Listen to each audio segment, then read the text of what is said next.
Hello Internet, I'm Dan. And I'm Chaz, and this is the Wine is Serious Business Show, episode 82. Today we're here with rep from Basel Cellars. Yeah. So, I'm Andrew Miner. I do all the national sales and marketing for Basel Cellars.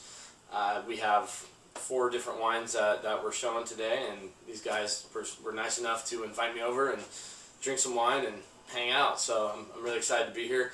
Basel Cellars was formed in 2001. We started making, we planted our first vineyard, our Pheasant vineyard, in 1996, and we've been going strong ever since. We've had a switch in winemakers in 2006. Now Justin Basel is making all of our wines, and he's doing a pretty good job. So yeah. Yeah, looking forward to it. I've had good experiences with their wines in the past, and yeah, just met Andy at a couple tasting events, and yeah, and then we're just like, yeah, we should do a show together, and it follows on really well. We just did 3 Washington Syrahs in the last show, so we're killed. That was such a good yeah, show. we're hitting Washington we hard. 4 Washington Syrahs in the last show. No, yeah. one was from California, man. Oh, that's right. burn. Well, that's okay. Got me. That's okay. All right, no, that's good. It was my pick. So. All right, so wine number 1. What do you want to start Wine number 1, we're going to start off with our 2007 Claret. Okay.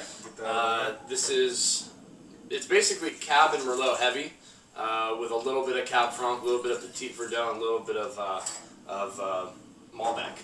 So pretty much, I think this one is 60-32 Cab Merlot, 4% Cabernet Franc, 2% Petit Verdot, 2% Malbec. Oh, wow, nice. Yeah. As you can see, I was already sipping. Yeah. Just to make sure they're all okay. Yeah, they're all intact. We're not going to get into a corked wine on the show. We've done that before, and it's embarrassing. It's a bummer. So. It happens. Yeah. Man, just my first initial smells are like chocolate and like black fruit. Mm-hmm. Yeah, delicious. Full fruit. Yeah. Like some pomegranate, blackberries. Mm-hmm. Very pleasing nose. Yeah, and we're using probably about a 25% new oak program Yeah, because on the this. oak's not very strong, but It's present, but it's not over the top. Right. And that's what our winemaker's kind of focusing on, is he wants to let the fruit show through. He thinks that we grow some of the best fruit out there. I know there's a little bit of Pepper Bridge fruit in here, but it's predominantly our Pheasant Run vineyard fruit. And Pheasant Run's actually located right next to Pepper Bridge and North Star. So that's one of our vineyards out in Walla Walla. That's great to know. A little bit of education, especially for those of you who may be familiar with one of those vineyards. Mm-hmm. The more I'm smelling this, like the chocolate's really there. I'm getting like when you get the chocolate cake with strawberries over the top of it, because there's some bright red fruit, a bit of sweetness, and I was leaning towards like fruity candy, but it's not candified, right? But it's like a little bit chocolate cooked in a little bit of a sauce. Fruit. Yeah, Mm-hmm. and yeah, it's a really nice nose.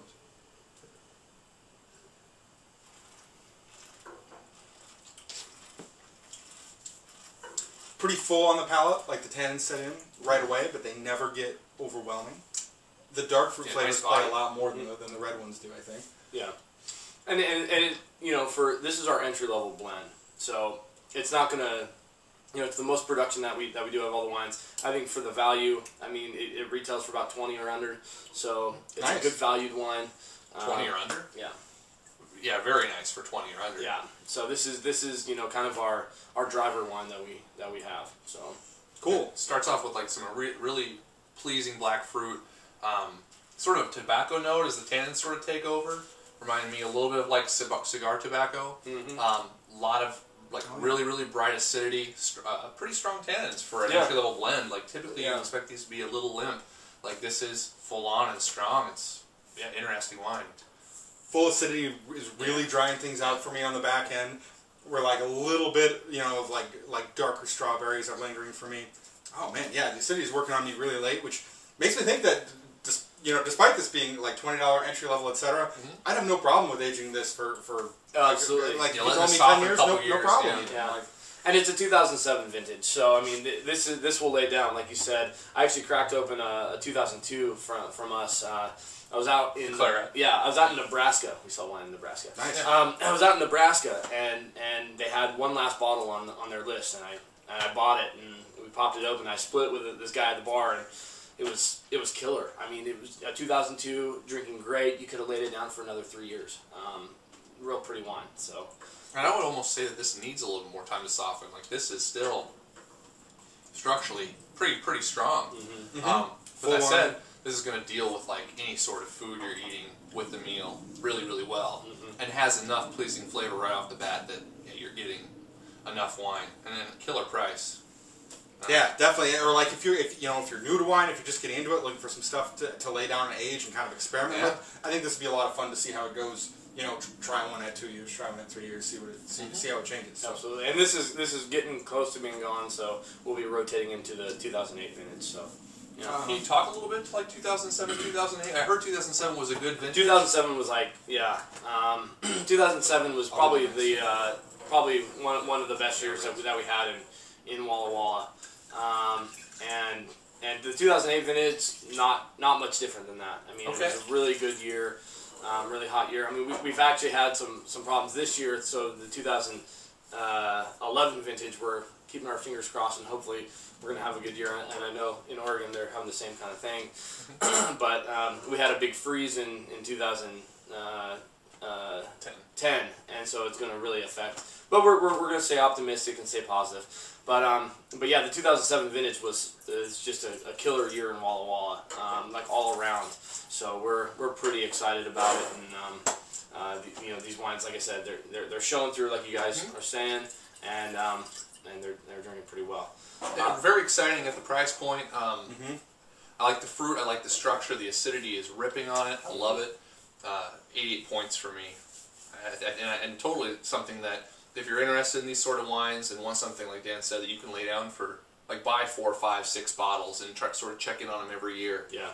Cool wine to do that with. 88 minus for me. And another point I want to make, it delivers like the full structure, and with the fruit, the way it's put together reminds me of a lot of like $50, $60 California Cabernets that I've tried, and I think it delivers on quality on par with a lot of that stuff.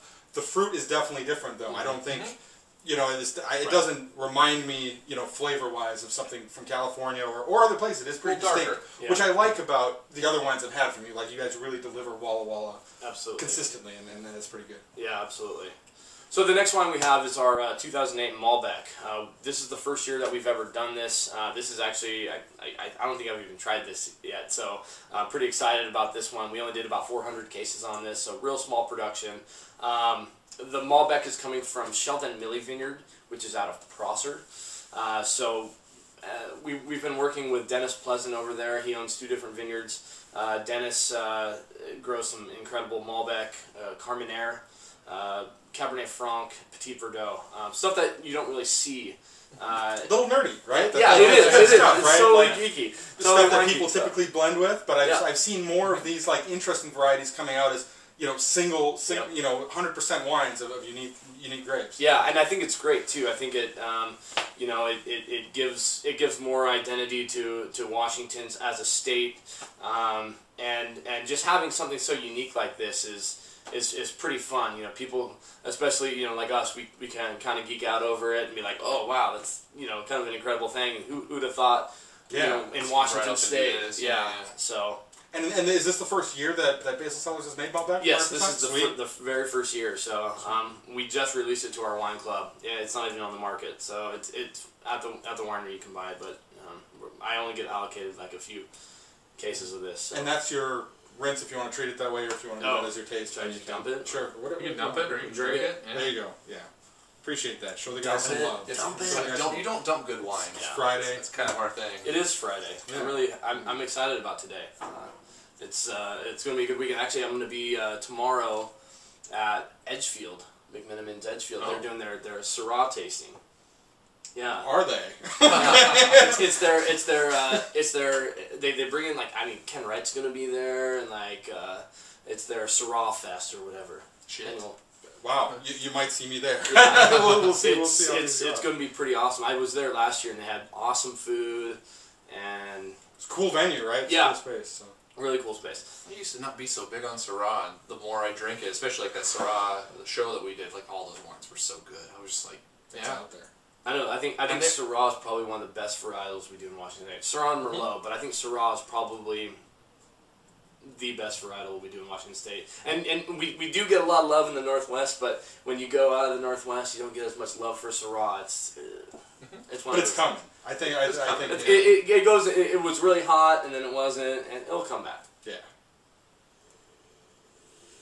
nose is really interesting. Super dark. Yeah.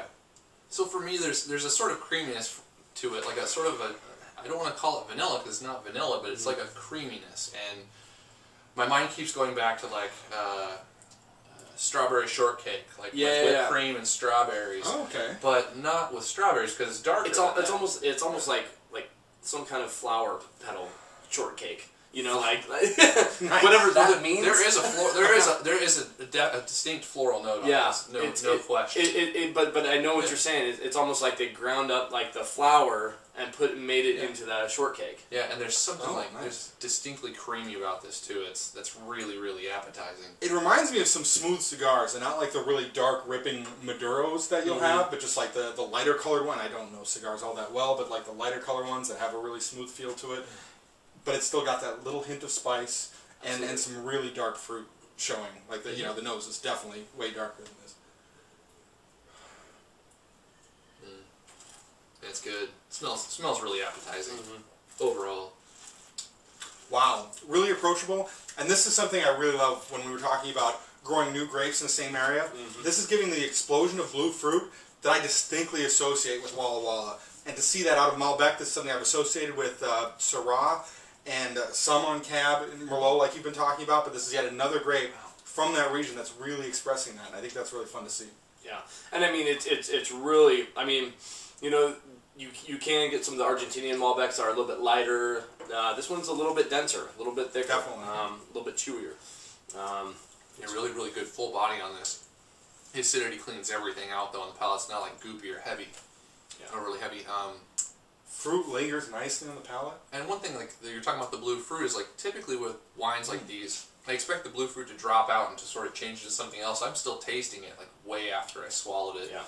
And we're at 10 seconds now, and I've still got a mouthful of like blue fruit jammed in my gums. You know, like it's like some dark plum skin sticking around, like when you get the skins caught on your back teeth. Long when you're eating finish fruit. on this wine. Wow. Like that, just a hint of jamminess, I think, and I really like how the tannins come into play. They're definitely, much more approachable. Like this is so much more ready, like to drink, showing itself really well right now. And I think that's pretty typical with Malbec too. I mean, it's not gonna be like a Cab. It's not gonna be like a Washington Merlot, which has real big tannins.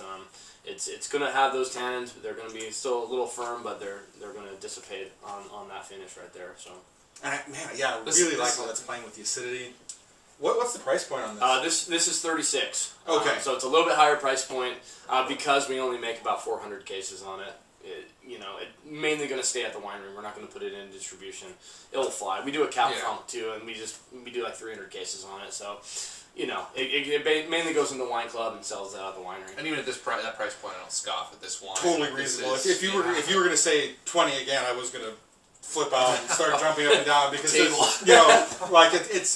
no $12 Argentinian Malbec, but it delivers easily 3 times that quality, right? You got complexity of flavor that's already balanced, good structure that holds it all together, and the fruit is just outright delicious, right? Absolutely. And it lasts a long time. Some people hate to hear this, but it's crowd pleasing. Like I don't think anyone would dislike this sort of wine. Like, the acidity, like whereas structurally this might be a little strong for some people, and they're like, it's a little bit too bitter. Like the fruit here is so upfront and so immediately delicious with that bright acidity. Just holds everything forward, and the finish is so long. Yeah, awesome. Good balance. Yeah. And a little bit of excitement. I love to see that blue fruit. 90 points. 90 points for me. Yeah. Fantastic. And exciting to see. Really like good. I'm now turned. Yeah. Right here, I've turned on to Malbec from Washington, from Walla Walla. Sweet. So yeah, this is exciting. So what got you into wine? What was the first wine that you were excited? You're like, wow, this is really good. Oh man. Are we doing this one next? I met a good buddy of mine, and he actually shared this is gonna kind of sound funny. He's gonna share who cares? He shared what vintage was it? I had already been into wine, but it's one of those wines that you're just like, holy cow, that's awesome. And it was a 96 Camus. He had a 3-liter of it. Camus, the select. Special Yeah, I was just like, whoa, like, that's pretty awesome. But I mean, that was one of those wines that you're just like, wow. That's really good. But you know, like my parents, you know, they grew up drinking wine. I grew up in Salem, Oregon. Oh, cool. So I mean, I'm Oregon, you know, born. Surrounded by good stuff. Yeah. The next wine we have is our Merriment. This is 54% Cabernet Sauvignon, 35% Merlot, and 11% Cabernet Franc. It's basically the best of the best. It's the best blocks of the vineyard. We put it in what we think is our best barrel program, and then age it for 18 months on. This one's about 50% new oak. So that's some interesting trivia for me. So it's selected in vineyard, not barrel selected after everything's picked. Yeah. Cool. Oh. Wow. Right. Yeah, It's so interesting to see how people make their reserves, he actually right? walks through the vineyards and like sees what he wants to put in it, and he'll write down which lots, and then Nice. and then from there he'll pick which ones that he likes the best, and then from those barrels he'll actually select which barrels he wants to put into this wine. Nice. So. And this is showing some of that blue fruit characteristic on the nose, whereas the Malbec sort of wasn't. Like this is. But so the Cab and the Merlot are both coming from our estate, Pheasant Run Vineyard, and then the Cabernet Franc's coming from Sheldon Millie Vineyard out of Prosser. Okay. Okay. Cool.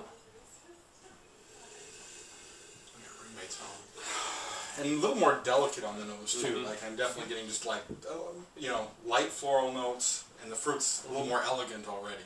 Yeah. That is immediately like sort of in your face with the fruit. Like this is a little softer nose. Yeah, like just light chocolate, raspberries, a little bit of blueberry, little flowers going And on. I still think it actually needs to open up a little bit too. It's we even decanted it, and it's still tight. a little tight. Maybe we should have used the Venturi, but no. And you said that's kind of made this way, right? Yeah. This being This is the cellar. special- Yeah. Right. I actually popped open a 2001 of this probably about 6 months ago, and man, I mean it. And I'm not saying it's like Bordeaux, but it was pretty dang close. I mean, it was like, whoa, like as much as like it can be Bordeaux, like that nose and that. I don't know. It was pretty incredible. And that was our some of the cedar notes you typically get on some Bordeaux on this nose too. Yeah, like some light cedar notes going along with the fruit. Dollar for dollar, I think I'd rather drink from Washington anyway. Fucking hater. Dan hates Bordeaux though. He doesn't know what good wine is. No, well, hate's a strong word. Yeah, it is a strong word. We'll explore it on the show.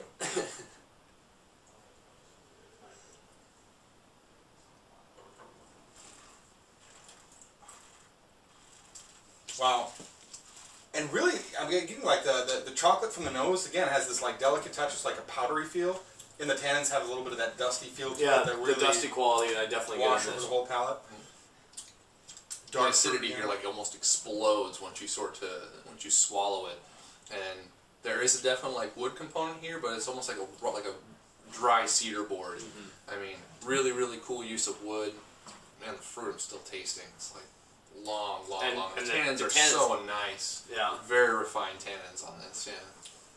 And then it's really interesting how it follows through from the nose. Like the fruit has a real delicate touch to it too, and like to me it even seems that like it's very consistent with the description of like being made for ageability. Yeah.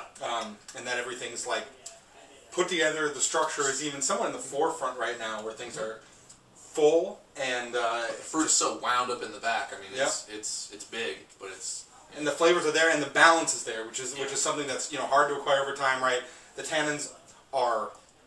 Have that dusty feel, have a good feel to them, that, they're not difficult. All the stuff that people talk about going away with age, like if it's too hot, things like that, or if the oak is just totally dominant and washing things out. Oak is super balanced here, actually, right? It expresses itself as a bit of chocolate, but it's, not dominant. I don't think anyone could say that that's a dominant flavor. Yeah. No, and it's really well integrated into the wine, I think. So I'm still tasting it 30, 40 seconds later. I mean, this is tremendously long on the palate. Go ahead. Oh, I was gonna say this is something that you could cellar for probably about 10 years. This is definitely a wine that we pride ourselves on at Basel Cellars, and will improve. I think it'll be a long sine wave on this. Like the curve on this will be good. Yeah. Sine wave, incorrect. Turn That's cool. Yep. 91 plus for me on this. Well, I'm feeling more 90 plus. I think the Malbec is more pleasing now. The reason I put the plus on this is because while this is very, very pleasing to drink, I think from a geekery standpoint, I think everyone will completely understand this wine based on the full structure. But man, come back to this in 3 to 5 years, and you've got yourself an amazing wine. Yeah, it's just coiled and wound up right now. It is. And I almost even wonder, like, yeah, I mean, we could probably decant it for 30 minutes before we pour it, but that's still even shake it. that's still even kind of artificial, right? That's you know, this wine is, you know, meant to deliver different experiences over time. Absolutely. So for me, 89 points right now, and I can guarantee you that it's going to be better, you know, 1 year, 2 years, 3. As time goes by, it'll be a new experience, and it'll be even better as the structure comes together. The flavors are so well balanced and integrated. It's absolutely good stuff. Cool. Exciting future for that one. So, last wine we have. I was looking at this bottle. What are we drinking? Syrah. Walla Walla Syrah. Awesome. Syrah. Yeah. So this is our single vineyard Syrah that we do from our Pheasant Run vineyard. Pheasant Run, we have Merlot, Cab, and Syrah planted there. It's right next to Pepper Bridge and North Star. I think it's a great vineyard, especially for Syrah. I think it's just so killer. Let's get a rinse here. Yeah. What are some of your favorite Syrahs? I mean, other than obviously Basel Cellars, but you know, I really like the guys that you had, the Renvin stuff. Yeah, I thought that stuff was pretty good Syrah. Yeah, pretty incredible. In Walla Walla. Who else is making a pretty... I mean, there's a lot of pretty good Syrahs out there. Amavi has a really good Syrah. I don't know if you guys have had it. It's Pepper Bridge. I haven't, but I want to. Yeah. They're doing a good job. What's the other guys? Got their Riesling for the other show. Rasa. I've heard that name a couple times. I have no idea. Okay, all right. Yep. Sorry, Rasa. Yep, that's cool. Yeah, make a nice Syrah, but we'll be talking about them. Scott, I think is gonna try to come through for us on the Rasa stuff. Nice. Yeah, perhaps with some samples. Who else did I have? Oh, is he making a Syrah? I just had some wine, and I can't remember if he was making a Syrah, but I was really impressed with Contos. Oh, haven't even heard. Yeah, he's the assistant winemaker at Contos. No, he's got his own label. He's making some really good stuff. So Justin actually started like this Young Guns. Justin's our winemaker. He's only 26 years old. Cool. He started this program called the Young Guns Wine Society, and so it's got Contos. Who else is involved? Oh, the guy from Sweet Valley. Man, I'm totally blanking his name. We just did a wine dinner after I drink a little red wine. Yeah, no, I'm a little hot. And I just love how friendly Walla Walla is to up and coming winemakers too. Like, True. it's a really great culture for that, and I think that makes it fun and exciting now. And for those of you who are younger folks getting into wine, I think it's a fun place to go visit in that context because you meet a lot of people chasing the dream, not necessarily with a ton of money, not established like like Yeah. Napa, right? Like it's a lot like Oregon. People chasing the dream, a lot of small producers. It's kind of a fun place. Yeah, very exciting place. Absolutely. So this is our 2007 Pheasant Run Syrah. Ooh, smells awesome. Yeah, this I think is killer. So I mean, I've been letting you guys talk. I love this wine because right on the nose, I get that smoky bacon fat. Yeah. Right on the nose. Nice. Very savory. Yeah, absolutely. Yeah. Oh, that's totally what it is. I was just struggling. I'm just like, what is that? It's no, it's not umami. quite funky. Savory. You sound like a blogger, Chaz. Someone stabbed me. But yeah, this is savory notes, really. Very, very savory. Again, with the blackberries. Yeah. Like very, very ripe and delicious blackberries on the nose. Some black pepper too, I think. Yep. A little bit of spice. Yeah. It's like I didn't want to call it oak, but there's like something there, like almost, a peppery note. It's like something organic, something sort of... I love how distinctly different all four of these are too, right? When you talk about big reds, like similar style from the same... producer. Yeah, from the same producer. Same region. Yeah, same area. Like, to see these distinct differences is really nice. Absolutely.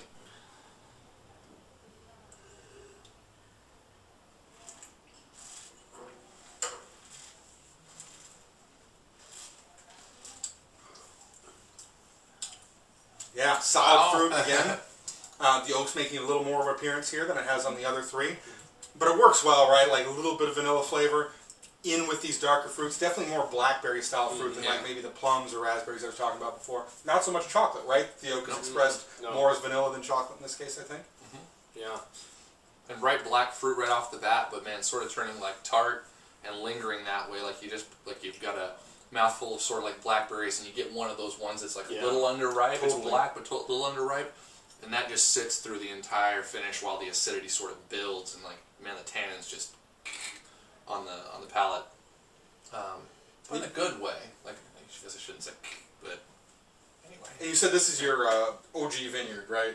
This was planted in the mid '90s and is just rocking. I think this stuff's just drinking really good. It's a little cold too. So I totally, yeah. I'm like trying to warm it up in my hands. But even that might be why some of the fruit is not fully expressing itself. And you notice us all swishing it around a little bit too, a little more. We're thinking about it. Again, the tannins are full, but well put together. Kind of back to the rant from the last show, right? Like the tannins don't need to be aggressive to be full. They're plenty. They're not aggressive. They just come on at a very nice taper, very late. Yep, and they definitely, they definitely grip up, but it's a, very linear in its progression. It's not like it's just all of a sudden hits you over the head with tannins. It's like, oh, okay, here they come, and slowly your mouth is nice and puckered with a sort of like, I don't want to call it a citrus acidity because it's not, but man, just a really, really nice acidity and tannin balance on the finish. I would like lemon, not necessarily like lemons and limes, maybe a little bit of like ruby red grapefruit acidity, a little like that, something a little darker. Maybe a little zest, yeah. A little zest. Oh, I'm getting like a rose petal thing late, which is really just cool. now? Yep. Oh, wow. Yep. And just gently, and I'm sure it's just kind of like some of the aromatics, left in the mouth, just kind of that gentle touch sticking around afterward. But this is in line with other really, really good Walla Walla Syrah I have had. Yeah. Like, no question. The fruit expressed here is absolutely delicious. It's deep, it's intriguing. The structurally and the build on this wine is very, very good. And for under $30 too, so. Nice. Which a lot of the quality Syrahs are definitely, drifting up above that now. Yeah, this is 28 retail. We do another Syrah, our Columbia Valley Syrah, which is about 24. So I mean, we used to have a little bit higher price Syrah, but the market is with Syrah, it's not as good. It comes and goes, you said. Exactly. Right? Yeah. Exactly. And probably in 5 years, everyone's gonna be like, "Oh man, have you heard of that grape Syrah?" And it's gonna be like, "Come on, people." That'll be cool. I mean, that'll be great for you guys. And like I said, I think the industry in Walla Walla just growing little by little, and it's exciting to see because it's. I'm kind of talking about the first wine. I think this is another one you could sit down for a couple of years and would sort of calm down, and man, all that fruit that's right there on the forefront. Before the structure sort of takes over, like the structure will relax a little bit, and the fruit will become a little more integrated with the entire experience. But right now, it's still a very pleasing wine. No question. 89 points for me. And do you hear the winemaker talk about ageability on a lot of wines, or is that something that's just part of the process as a whole? Yeah, I don't. I'd like to see more of it, just out there in general. I mean, I think more people should put on like the back of their labels. How long the wine should age for, and I mean, I that's think, helpful. Yeah, it is. It is. It's really helpful when you're making a decision in the grocery store, and it's like, well, maybe I should get this and lay it down, for 10 years or so. I mean, you could probably lay this one down for, a good 7 to 10 years, easy. Yeah, I'm with you on that, and that's something I think is pretty interesting across the board. These are wines that if you like. Fuller tannins that are still well put together and complement the fruit flavors awesome of the body of the wine. Some people are like high acid styles, and man, like a couple of these wines are just awesome acidity. Yeah. Bam. Good stuff. Nice stuff. 88 points for me. And getting a little bit of minerality there too. So again, all of these delivering good, interesting flavors. A little dirt road action. Yep, a little crushed up granite starting in your mouth while you're running down the road. Dark minerality. Behind a truck, maybe. I thankfully haven't been running down the road behind any trucks yet. But, happens if you ever farm. What? I'm done. Or just like baling hay or whatever. Sure. Yeah, back in the day. Anyway, so question of the day we usually do. But first, we want to thank you, one, for bringing these wines, hanging out with us, and drinking with us. Yeah. question day. We usually let the guests ask. So I thought about this right before they started filming, and I've been eating at some pretty good places lately in Portland here. So what's your favorite restaurant in Portland? Awesome question. That's sweet. What's your guys' favorite restaurant? Have you guys been... Andina. I've had so many good experiences in Andina at this point that it's just... Their wine Gruner's been killing it for me. I just went to Gruner. There are a couple other great ones in town. I just went to Gruner, and that was like one of them, but just went to June. You guys been to June? Awesome. June's killer. Natural Selection's a new one that probably I'm doing that I just love. So Natural Selection? Yep. Never even heard of it. It just opened at the owner of the Vita Cafe. Vita Cafe. Yeah. Owns. Yeah, so they opened a fine dining joint. If Woods, it's an all vegan cafe, and I mean, but some people are turned off by that. But I think it's interesting if people can pull off vegan food like tofus and stuff like that in ways where I don't like. I eat something and I go, I don't want this with meat. Yeah. Like, I would prefer this with the tempeh or the tofu, right? And Vita Cafe consistently nails that. Like, I don't want a meat substitute. Yeah, so this is like a fine dining way of that same class. Awesome. Natural Selection. Yeah, cool stuff. You know what else I've heard? Roost. Sorry. No, that's great. Fine. Roost. I've heard Roost on Belmont. Haven't even heard of it, so that's a new. Yeah, I've heard phenomenal things about that place. Okay. I need to go check it out. Let us know what your favorite restaurant is. Again, answering the questions, show some respect for the guest. Please. You know, show some love. Thanks for watching. We'll see you next week. All right, bye guys.